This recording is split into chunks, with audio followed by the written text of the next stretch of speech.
देश में लहसुन 400 रुपए किलो बिक जाए, टमाटर 100 रुपए किलो बिक जाए, प्याज का दाम सुनकर आंखों में आंसू आ जाए, लेकिन वित्त मंत्री महोदया बजट में महंगाई का मां भी नहीं बोलती हैं। तो मिथ्या बोल के करता है मुतमईन सबको, वो मिथ्या बोल के खुद मुतमईन नहीं होता। वो जहर देता तो सबकी नजर में आ जाता। सो ये किया कि हमें वक्त पर दवाएं न दी। एक तरफ कोलंबिया जैसा छोटा सा देश और उसके प्रधानमंत्री गुस्तावो पेत्रो खड़े हैं, जो कोलंबिया के नागरिकों को हथकड़ी लगाकर लाने वाले जहाज को अमेरिका बैरंग वापस लौटा दे रहे हैं, और दूसरी तरफ हमारे प्रधानमंत्री जी खड़े हैं, जो बेड़ी और हथकड़ी लगा करके लाए गए बेटों के अपमान पर एक शब्द नहीं बोल रहे। सब हुकूमत इस कदर आवाम पर एहसान करती है, ये आंखें छीनती है और चश्मे दान करती है। वो अब तिजारती पहलू निकाल लेता है, मैं कुछ कहूं तो तराजू निकाल लेता है। मैं इसलिए भी तेरे फन की कद्र करता हूं तो झूठ बोल के आंसू निकाल लेता है, क्योंकि जिस्म की मौत कोई मौत नहीं होती है। जिस्म मिट जाने से इंसान नहीं मर जाते, धड़कने रुकने से अरमान नहीं मर जाते, सांसें थम जाने से ऐलान नहीं मर जाते। जिस्म की मौत कोई मौत नहीं होती है। इमरान प्रतापगढ़ी जी 15 मिनट। धन्यवाद सभापति महोदय। कभी सुदामा पांडे धूमिल जी ने कहा था कि एक आदमी रोटी बेलता है, एक आदमी रोटी खाता है, एक तीसरा आदमी भी है जो न रोटी बेलता है न रोटी खाता है, वो सिर्फ रोटी से खेलता है। वो तीसरा आदमी कौन है? मेरे देश की संसद मौन है। सभापति महोदय, वो भी क्या दिन थे जब संसद में देश का बजट पेश होता था तो देश की सड़कें ठहर जाया करती थी। रेल बजट पेश होता था तो लोगों की उम्मीदें रेल के डिब्बों की तरह पटरियों पर दौड़ने लगती थीं। पूरा देश धड़कने रोक करके वित्त मंत्री और रेल मंत्री को सुना करता था। अफसोस, अब बजट पेश हो जाता है, मीडिया चैनल सरकार का महिमा मंडन करते हैं और बेचारी जनता बजट के आंकड़ों के शब्द जाल में उलझी हुई महीनों बाद समझ पाती है कि उसका तो फिर से कट गया। सभापति महोदय, पिछले 2 साल अमृतकालीन बजट पेश किए गए और इस बार एक नई शब्दावली गढ़ी गई है, तुष्टीकरण बनाम संतुष्टीकरण का बजट। सभापति महोदय, सुनने में कितना अलंकारिक लगता है ये शब्द। सोच रहा हूं देश की वित्त मंत्री और प्रधानमंत्री जी से पूछूं कि आखिर किसकी संतुष्टि? जिस बजट में मनरेगा के लिए 1 रुपए की बढ़ोतरी ना हो, वही पुराना 86,000 करोड़, जबकि पहले ही 9,754 करोड़ का घाटा हो, जिस मनरेगा से करोड़ों मजदूरों के घर में चूल्हा जलता हो, उस मनरेगा में काम करने वाले गरीब मजदूरों के लिए अगर आपके खजाने से 1 रुपया भी इजाफी नहीं निकल सका तो भला कौन संतुष्ट हुआ साहब? इस देश का गरीब मजदूर या आपके उद्योगपति दोस्त? वो जो महाराष्ट्र में लोकसभा और विधानसभा के बीच में 40 लाख मतदाता बढ़ाए गए थे, अरे उन्हीं के लिए मनरेगा का थोड़ा सा बजट बढ़ा देते। क्या उसमें मनरेगा का एक भी मजदूर नहीं था 40 लाख लोगों में? सारे के सारे 12 लाख की छूट वाले से आगे के लोग थे। सभापति महोदय, कल जब वित्त मंत्री जी देश की संसद में भाषण दे रही थी तो वहां मुंबई में कोई गरीब इंसान जब अपनी जेब टटोल करके अपनी मोटरसाइकिल में 1 लीटर पेट्रोल भरवा रहा था तो उस पेट्रोल की कीमत थी 103 रुपया प्रति लीटर। आखिर इतना महंगा पेट्रोल डीजल खरीद के कौन संतुष्ट हो रहा है? इस देश के गरीब लोग या फिर सरकार के चहेते धन्ना सेठ? सभापति महोदय, वित्त मंत्री जी इस बजट को मध्यम वर्ग को संतुष्ट करने वाला बजट बता रही हैं। अरे मैडम, हम आप यहां पर बैठे रहते हैं और वहां बाहर इसी दिल्ली में 1 लीटर दूध, चाहे वो अमूल का हो या फिर मदर डेयरी का हो, उसकी कीमत 73 रुपए लीटर है। इतना महंगा बेच करके कौन संतुष्ट हो रहा है? गरीब जनता या आपके धन्ना सेठ दोस्त? सभापति महोदय, इस सरकार का बाजार और महंगाई पर कोई नियंत्रण नहीं रह गया है। चाहे देश में लहसुन 400 रुपए किलो बिक जाए, टमाटर 100 रुपए किलो बिक जाए, प्याज का दाम सुनकर आंखों में आंसू आ जाए, लेकिन वित्त मंत्री महोदया बजट में महंगाई का मां भी नहीं बोलती हैं। बच्चों की किताब और पेंसिल तक पर टैक्स लगाने वाले सरकार से मैं पूछना चाहता हूं कि आप मध्यम वर्ग का हितैषी बताते हैं खुद को, तो शर्म नहीं आती है? खुद को धार्मिक कहने वाली सरकार भगवान श्री कृष्ण के प्रिय खाद्य पदार्थों दही और मक्खन तक पर जीएसटी लगाती है और बात करती है मध्यम वर्ग की हिमायती होने की। जिंदा रहते हुए जनता से हर चीज पर टैक्स वसूलने वाली यह सरकार कम से कम मरने पर तो लोगों को बख्श देती, लेकिन नहीं, वहां भी लूटना है। अंतिम संस्कार के सामान, अगरबत्ती, धूप बत्ती, केवड़ा जल, चंदन पाउडर, जौ, बताशा, काला तिल, पंचरत्न, कपूर और कफन तक पर टैक्स लेने वाली यह सरकार किस मुंह से खुद को मध्यम वर्ग का हितैषी बताती है? कौन सी संतुष्टि, किसकी संतुष्टि? कदम कदम पर टैक्स देकर लूटने वाली जनता की, या फिर जनता से टैक्स वसूल करके धन्ना सेठों का खजाना भरने वाली सरकार की? किसकी संतुष्टि? सभापति महोदय, 18 अगस्त 2015 आरा का, बिहार का ऐतिहासिक मैदान, सजा हुआ मंच, हजारों की भीड़ और सामने खड़े हुए देश के प्रधानमंत्री का भाषण। बिहार के भाइयों बहनों, आज मैं बिहार के लिए पैकेज की घोषणा कर रहा हूं। 50,000 करोड़ कर दूं कि ज्यादा कर दूं? अखिलेश भाई, 60,000 करोड़ कर दूं कि ज्यादा कर दूं? 70,000 करोड़ कर दूं कि ज्यादा कर दूं? 80,000 करोड़ कर दूं कि ज्यादा कर दूं? चलो, मैं बिहार को 1.25 लाख करोड़ का पैकेज दे रहा हूं। 10 साल हो गए सभापति महोदय, वही ढाक के 3 पात। बिहार आज भी विकास की बाट जोह रहा है। भाषण आज भी प्रधानमंत्री जी के यूट्यूब चैनल पर सुना जा सकता है। जो झूठ बोल के करता है मुतमईन सबको, वो झूठ बोल के खुद मुतमईन नहीं होता। सभापति महोदय, ये तो राहुल जी का असर है। कौन सा शब्द सर, कौन सा शब्द? झूठ। ठीक है सर, मिथ्या बोल करके, जो मिथ्या बोल के करता है मुतमईन सबको, वो मिथ्या बोल के खुद मुतमईन नहीं होता। ये राहुल जी का असर है। जो मखाना बोर्ड की घोषणा हुई, अखिलेश जी आपको याद होगा, भारत जोड़ो न्याय यात्रा में 30 जनवरी 2024 को बिहार के रंगभूमि मैदान में राहुल गांधी जी का पूर्णिया में भाषण था और उसमें मखाना को लेकर उन्होंने आवाज उठाई थी। यह उनका असर है कि आपको मखाना बोर्ड बनाना पड़ा, वरना तो आप मैखाना बोर्ड बनाने वाले लोग हैं।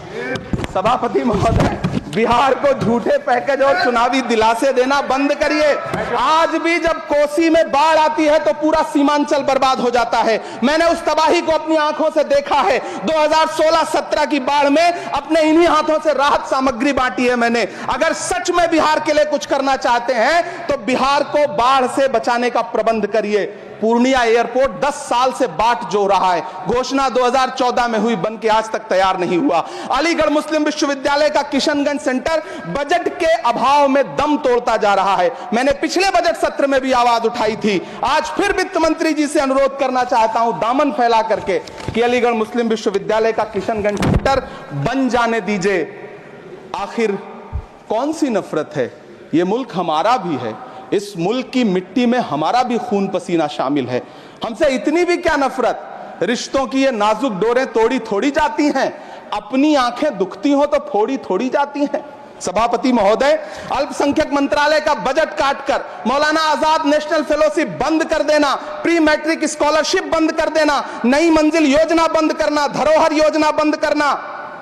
2024-25 के बजट में माइनॉरिटी मिनिस्ट्री के लिए 3,183 करोड़ रुपए की घोषणा हुई, लेकिन देश को हैरत होगी कि बाद में समीक्षा करके लगभग आधा कर दिया गया, 1,868 करोड़ रुपए। मुझे सरकार से पूछना है कि कौन संतुष्ट हुआ? इस देश का अल्पसंख्यक संतुष्ट हुआ है या आप संतुष्ट हुए? किसका संतुष्टिकरण? सभापति महोदय, मैं प्रधानमंत्री जी से कहना चाहता हूं कि आप ही ने 1 मार्च 2018 को किंग अब्दुल्ला को, जॉर्डन के किंग अब्दुल्ला को मेहमान बना करके इसी दिल्ली में एक कॉन्फ्रेंस में कहा था कि मैं मुसलमानों के एक हाथ में कंप्यूटर और दूसरे हाथ में कुरान देना चाहता हूं। कंप्यूटर देने की बात तो छोड़िए, पढ़ाई के लिए जो स्कॉलरशिप मिल रही थी उसको भी छीन लिया आपने। किसको संतुष्ट करने के लिए? हम समझते हैं इस साजिश को। आप माइनॉरिटी मिनिस्ट्री का बजट काटते काटते एक दिन मिनिस्ट्री को ही बंद कर देना चाहते हैं। वो जहर देता तो सबकी नजर में आ जाता, सो ये किया कि हमें वक्त पर दवाएं न दी।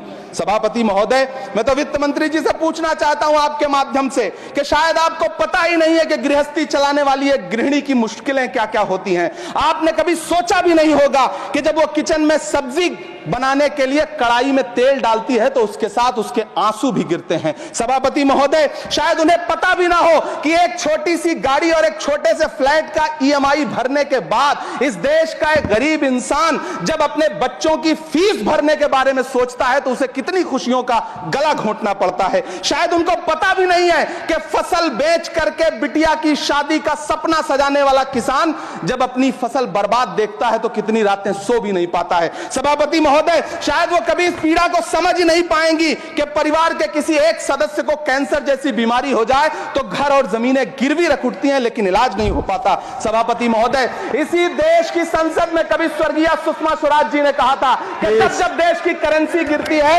तब देश की प्रतिष्ठा गिरती है। एक तरफ कोलंबिया जैसा छोटा सा देश और उसके प्रधानमंत्री गुस्तावो पेत्रो खड़े हैं जो कोलंबिया के नागरिकों को हथकड़ी लगाकर लाने वाले जहाज को अमेरिका बैरंग वापस लौटा दे रहे हैं, और दूसरी तरफ हमारे प्रधानमंत्री जी खड़े हैं जो बेड़ी और हथकड़ी लगा करके लाए गए बेटों के अपमान पर एक शब्द नहीं बोल रहे।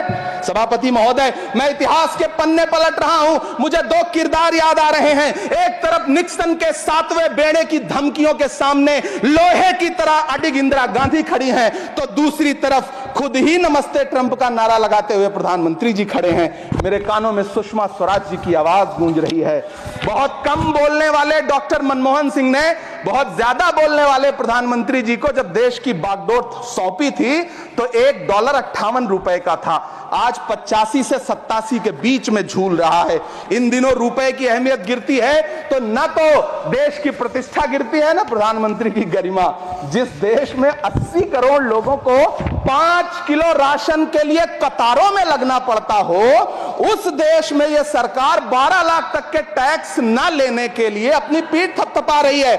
हुकूमत इस कदर आवाम पर एहसान करती है, ये आंखें छीनती है और चश्मे दान करती है। सभापति महोदय, महाराष्ट्र का भिवंडी हो, मालेगांव हो, इचलकरंजी हो, यूपी का बनारस हो, मुआयमा हो, मुबारकपुर हो, रांची का छोटा नागपुर हो, बिहार का भागलपुर हो, हर जगह बुनकरों की उम्मीदें तोड़ रही हैं लेकिन इस सरकार के पास उनके लिए कुछ भी नहीं है। मुरादाबाद का पीतल उद्योग, कानपुर का चमड़ा उद्योग, सहारनपुर का लकड़ी उद्योग, फिरोजाबाद का चूड़ी उद्योग, अलीगढ़ का ताला उद्योग, सब सरकारी प्लानिंग से तबाह हो रहे हैं।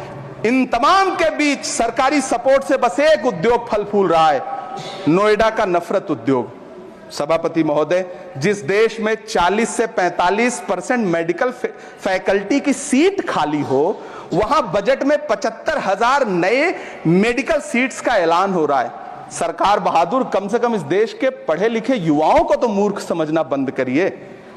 वो अब तिजारती पहलू निकाल लेता है। पहले 7500 मेडिकल सीट्स बाद में बनाइएगा, पहले जो एम्स में 2161 पद खाली पड़े हैं उनको तो भर दीजिए। वो अब तिजारती पहलू निकाल लेता है, मैं कुछ कहूं तो तराजू निकाल लेता है। मैं इसलिए भी तेरे फन की कद्र करता हूं तो झूठ बोल के आंसू निकाल लेता है। सभापति महोदय, फिर झूठ आया है, मैं उसे मिथ्या कर दे रहा हूं। शायरी में बार बार आ जाता है, क्या करूं महोदय।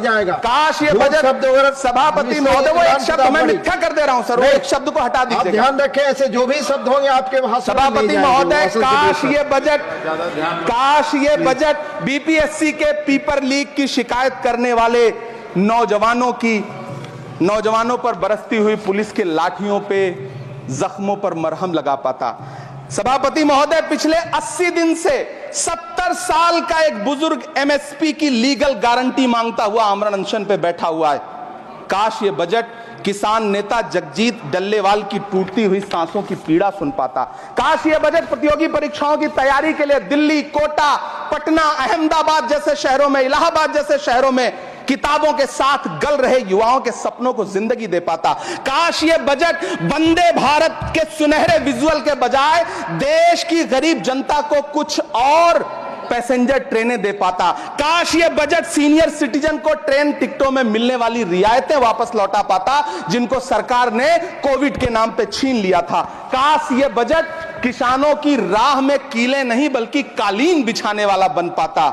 काश ये बजट सरकारी मालिकों को यह समझा पाता कि नेहरू को कोसने से अर्थव्यवस्था नहीं सुधरेगी, उसके लिए डॉक्टर मनमोहन सिंह साहब की अर्थ नीति अपनानी पड़ेगी। पिछले 11 साल से नेहरू जी को कोस रहे हैं, आखिर कब तक कोसिएगा? थोड़ा पंडित नेहरू जी के बारे में पढ़िए, तब पता चले कि पंडित नेहरू की शख्सियत का नाम है। दुनिया का पहला ऐसा राजनेता जिसने अपनी जिंदगी की आजादी के लिए, देश की आजादी के लिए 3259 दिन अंग्रेजों की जेल में बिताए। पंडित नेहरू एक ऐसे महान शख्स जिनके पिता पंडित मोतीलाल नेहरू, जिनकी बहन विजय लक्ष्मी पंडित, जिनके बहनोई पंडित रंजीत सीताराम, जिनकी बेटी इंदिरा गांधी, जिनके दामाद फिरोज गांधी, सब ने अंग्रेजों से लड़ते हुए स्वतंत्रता आंदोलन में जेल काटी। आप किस मुंह से उनकी लकीर छोटी करने की बात करते हैं? नहीं कर पाइएगा, 7 जन्मों में नहीं कर पाइएगा, क्योंकि जिस्म की मौत कोई मौत नहीं होती है। जिस्म मिट जाने से इंसान नहीं मर जाते, धड़कने रुकने से अरमान नहीं मर जाते, सांसें थम जाने से ऐलान नहीं मर जाते। जिस्म की मौत कोई मौत नहीं होती है। सभापति महोदय, मैं आपके सामने खड़ा होकर के एक बहुत छोटी सी कहानी सुनाना चाहता हूं कि महान बादशाह सिकंदर ने जब यूनान फतेह किया तो जीत का जश्न मनाने के लिए शहर की सड़कों पर निकला। तो उसने देखा कि पूरा शहर तो जश्न मना रहा है, एक फकीर सड़क के किनारे चादर तान के सो रहा है। सिकंदर को गुस्सा आया, घोड़े से उतरा, उस फकीर के पास गया और उसे सोता देख करके उसे जोर की एक लात मारी और लात मार के कहा कि क्यों रे फकीर, मैंने यूनान फतेह कर लिया, लोग जश्न मना रहे हैं और तू सो रहा है। उस फकीर ने उन्नीदी आंखों से सिकंदर को देखा और देख करके कहा कि शहर जीतना बादशाहों का काम है, लेकिन लात मारना तो गधे का काम है। सभापति महोदय, गरीब जनता को लात मारना बंद करिए। यह अमीरों के लिए बनाया गया बजट है, यह निराशाजनक बजट है। हम अमृतकाल सुनते आ रहे थे, यह अमृतकाल इतनी जल्दी समाप्त हो गया कि अब अमृतकाल का कोई नाम तक नहीं लेना चाहता है। इसलिए मैं इस सदन में खड़ा होकर के देश की वित्त मंत्री महोदया से कहना चाहता हूं कि आपने अल्पसंख्यकों के बजट में जो कटौती की है उसको बहाल करिए। आपने मनरेगा को जो स्थिर रखा है उसका घाटा 9,754 करोड़ है, कम से कम उतना बढ़ा करके फिर से उसे बहाल करिए। नौजवानों के लिए रोजगार दीजिए, किसानों को एमएसपी की लीगल गारंटी दीजिए। यही मैं आपसे अपील कर रहा हूं। धन्यवाद सर, आपने इतना जो समय दिया उसके लिए शुक्रिया।